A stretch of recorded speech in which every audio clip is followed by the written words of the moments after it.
Today we're going to be going over exactly what we ate to lose 11 pounds in 10 days. So if you're new here, my twin sister Sarah and I have been living a ketogenic lifestyle since 2019, and we lost 160 pounds originally, and then we gained a little bit of weight over the last couple of years. Call it stress, call it life. It is what it is. Sometimes you gain a pound a month for like a year and you go, or a couple of years. Yeah, and you gain 20 pounds, which is basically what happened to us. So over the past couple months, we have decided to do something called the Great Lock-In, which is locking in. For the last part of the year. Right, for the last quarter of the year. So we started in September and we've been really locking in to lose weight. And we made a video about this where it's literally called How We Lost 11 Pounds in 10 Days. And so many of you guys were like, tell us exactly what you ate to do this, and we didn't really even think to do it or to record it for some reason. Yeah. Just because we were eating stuff that wasn't exciting, so I record it. But now I kind of understand that you guys want to see exactly what we ate, so we're going to examples. Right, we're going to tell you about it today because on our channel we like to make crazy things, extravagant recipes. Test so recipes. It doesn't occur to us to record something so simple. Right. It's kind of boring, and I think that is what makes it successful, because you just eat what you make and you don't eat more. I don't know. And it's just a simple way of eating. So a couple of the meals we're just like gonna talk about and not show you because they're boring. Iceberg lettuce, ranch, and a little bit of like bacon on top or something. That's the stuff that we ate some of the time, okay? Like a couple meals like that. And then there was like some chicken and green beans or something like that. Just a protein and a veg. Right. Protein and veg, butter, we ate that a couple times. Some of the more exciting things that are worth talking about though. So I don't typically eat in the morning. I don't know, I'm just used to it. Like Sarah and I usually eat one meal a day most days. Some days we might eat two. And that second meal or the first meal of the day might hit around 12 o'clock. It's not like I'm eating at 10 o'clock or 9 o'clock in the morning. If I'm hungry before our one big meal, we eat stuff like the not Jack Pepon egg, Chef Jose Andres egg, which is literally one egg and 1 tablespoon of mayo whipped together, put in a ramekin that's buttered or greased, and microwave for 45 seconds. Can't get much simpler than that. It is so good. I can't stop making this egg. Yeah. And he claimed it was what? The best omelet of all mankind. All mankind, yeah. The best omelet in the history of mankind. And I don't eat it with just one, I'll have 2. Yeah. If you really want to be filling, have 3. In fact, Sarah and I were like talking about maybe doing an egg fast, which is probably going to come out after this. We haven't done one shortly in a after long this time. video. That might be one of the recipes in the rotation. I want to like say that you can't use that. No, you have to be able to all the time. It's easy. It's 45 seconds. Anyway, Jose Andres, best omelet of all mankind. Make it.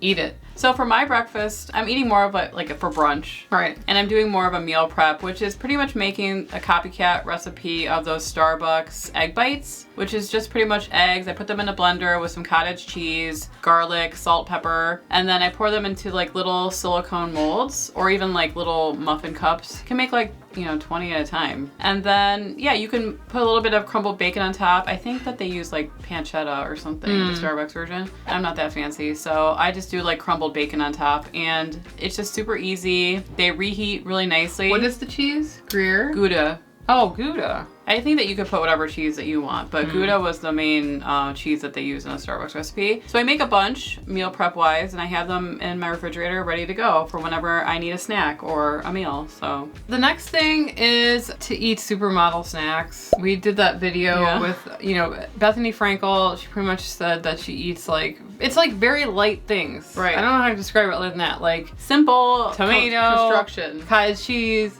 a deli piece of turkey. No cooking. Right. AKA it's assembly. Shovel it down the gullet. It's just eating it so that you move on with your day. Those types of things I think could be really helpful for the lock-in, because if you're feeling hungry, you're gonna eat anything. Right. And it's not like it tastes bad. It tastes good. Yeah. They all taste good, these things, but it's not indulgent. Right.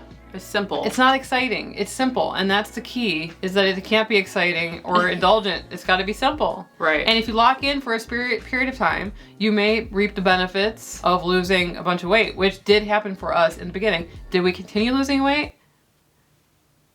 No. Well, we'll get into that in a second. You have to keep on changing the parameters if you want to like kind of trick your body to lose weight. That's what happens when you are not like morbidly obese anymore. I think it's like you need to keep on changing pound it. is more difficult to lose. So what we were doing during this 10 days is not necessarily working as fast now, which is why we have to do things like egg fasts or add in exercise. Right, or egg fast. I think I'd rather do egg fast than add in exercise. Anyway.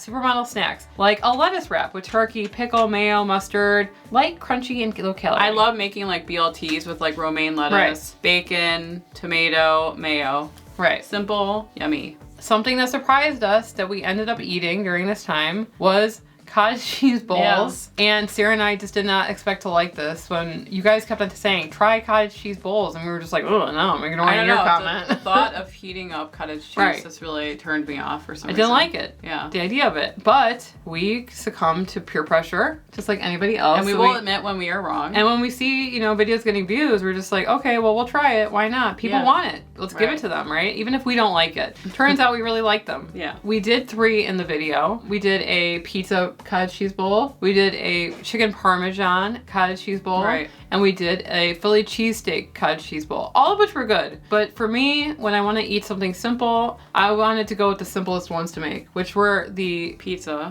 one, right? And the chicken parmesan cottage cheese bowl with the real good food chicken nuggets. It's like a hack. And like some Rayo's sauce on So there. easy to make. And we were surprised. Gobbling it. Mm-hmm. I mean, we didn't even want to make individual ones in the video. Right. We were sharing like, them. No way we're not gonna like it. Yeah. We're not gonna like it. So we'll just try a little bit of each. But we were both like, it's hey, good. Give me that. Those are some really good meals to make for a lockdown. And they're filling. Right. A lot of protein in it, filling, tasty. And I would say with the pizza one, I would have liked to cook the toppings a little bit more. Right. Yeah. Because they weren't really cooked. And it like just the pepperoni doesn't get cooked. Right. Like you only keep them in the microwave for like 40 seconds or something. Right. It's not enough time. Right. So maybe heat up the toppings before you put them in and then additionally cook them when you're heating up the cottage cheese. So Sarah eats spaghetti squash. Yeah. She really enjoys it at her house. I don't make it that much at my house because my husband hates spaghetti squash. Even though New Wave cooked it? Yep. Really? Oh, he does not like that's disappointing. So I feel like it's really big and it's a lot, so I'll waste it. So I don't typically eat it, but I do enjoy it. I like it. It's sweet. And like when it's like caramelized, it tastes really good. Have you tried it with like an Alfredo? I made like a 4-cheese spaghetti squash like bake thing, and I just like served this like in the it clanked on the plate, and he just looked at it like he doesn't like creamy stuff. Oh, okay. He likes cheese, he likes cream, but for some reason like the Alfredo, like the creaminess was too much for him, and he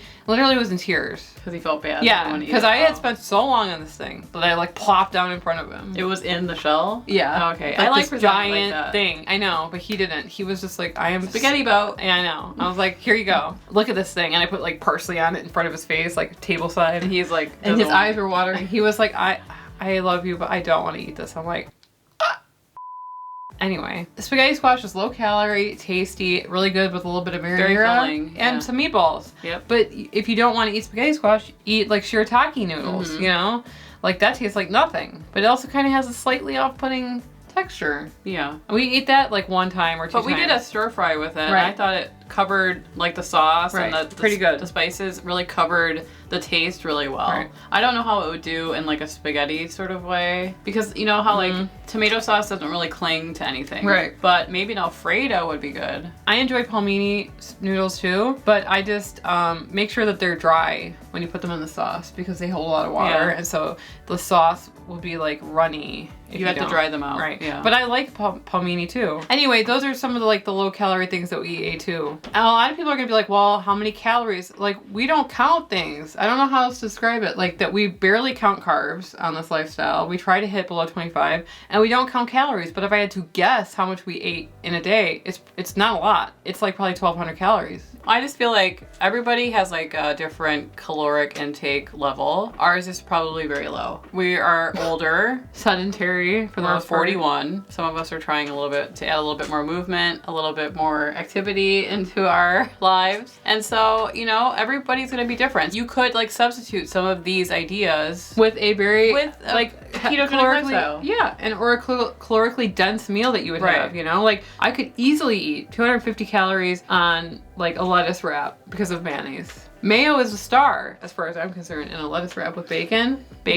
lettuce. What if you did a light mayo? It might have more carbs in it, but I only like Duke's. I know it's not good for you. It's dirty, whatever. If that's my downfall, so be it. There are people that do videos where they like test to see if they can tell like they have the Diet Coke, open in the front. Yeah, and I would see if I can tell which one is Duke's mayo. I bet you wouldn't be able to tell. I bet you I would. Well, we should do a video about that. So for the dessert options for me, I've been really loving coffee jello. It's super simple to make. I bought some decaf instant coffee because I want to have it as a dessert, right? So I just make a huge bowl of it, and I swear it tastes kind of like tiramisu. Huh. When you add in like a The sugar-free creamer or cream or Yeah. I add stevia to the base of it. So that's been like my kind of treat if I want to do like something sweet at the end of the night. If I'm really wanting something, I'll have like a Carb Smart ice cream bar. It's like a fudgy ice cream bar. It kind of reminds me of the ones that you see. Fudgicle? Yeah, when you're young. Mm-hmm. So this is literally what we've been eating during the Great Lock-In. And it worked. And now we have to change it up a bit to make it work again. It's always an up and down roller coaster with weight loss, especially, you know, since it's been like 5 years since we lost it. We're older now, so we have to implement maybe some new strategies. So if you guys want to see those strategies, want to hear about us talking about this stuff, subscribe. 40% of you are not subscribed, and we would love to have you. Just clicking a button. It's free. It's free, but it helps us. So if you guys want to see any other videos from this lock-in series, you can click on the video on the screen and we'll see you over there. Anyway, I'm Sarah. And I'm Emily, and we are at the Keto Twins signing out. Today we're going to go over exactly what we ate to lose 11 pounds in 10 days. Should I do it again? Or?